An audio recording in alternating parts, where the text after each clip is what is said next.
In other words, if you have joint teeth, someone's ground on the teeth, force them more class 2, over time the joints are more likely to perhaps break down.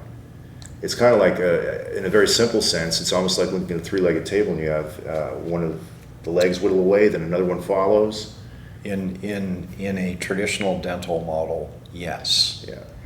But in modeling pain, oftentimes the therapy starts a sympathetic response. Yeah. And now you have a patient who has trigeminal system pain. In other words, they have joint pain because of compression of the joint, or they've induced muscle spasms through third division of the trigeminal.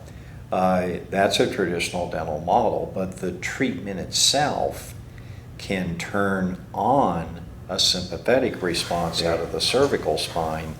Now you have a patient with a more debilitating, persistent pain that's generalizing beyond the face. And it's not as simple in that patient, usually. It's not as simple to just reverse what was done on the teeth, because now you have this other component added in, and if you're going to get that patient well, you have to look at them for what all is hurting, and you have to treat the various layers of pain. And I think that's huge too, because most of the dental types do not understand the sympathetic components here.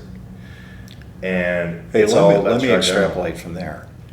Very few people understand the sympathetics. And I can guarantee neurologists, pain management specialists are clueless about the impact that sympathetic nerves have in the head and neck area. Okay, they're clued into upper extremity.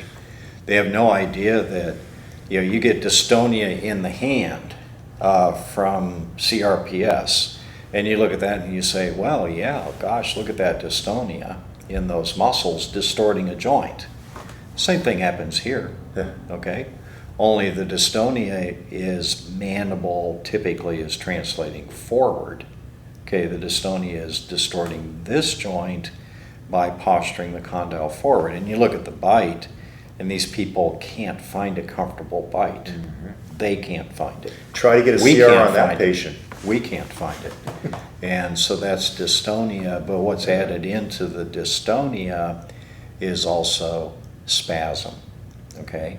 And the spasm is in the same muscles. It's in the muscles of mastication, just like occlusal muscle pain can be in the muscles of mastication, but the spasm is there now as a dystonia of those muscles. And here's the pearl. There's also dystonia in other areas. It's in the neck, it's in the shoulder, it could be going down the arm to the hand, and very, very typically pain, okay? So what happens with the pain is that you get generalized allodynia. In other words, things that usually don't hurt now bother the patient. Cold in particular, that creates an allodynic response in sensory nerves. And so they say, wow, ice water on my teeth will make them hurt like crazy, but it's not one tooth. It's a whole quadrant or whole side of the mouth, or sometimes all the teeth if this is going on both sides.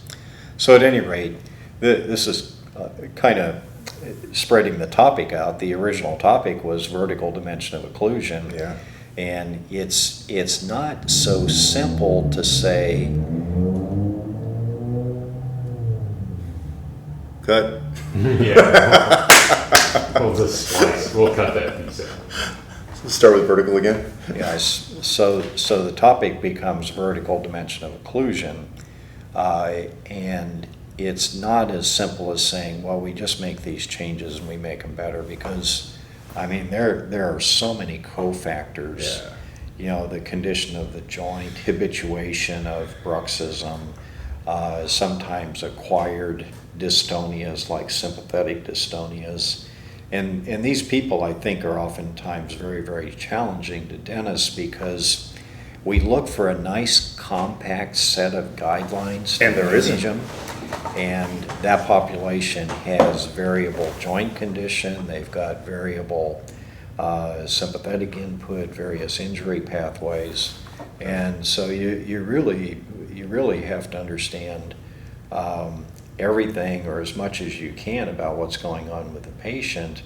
And it's not as simple many times as making modifications in the bite.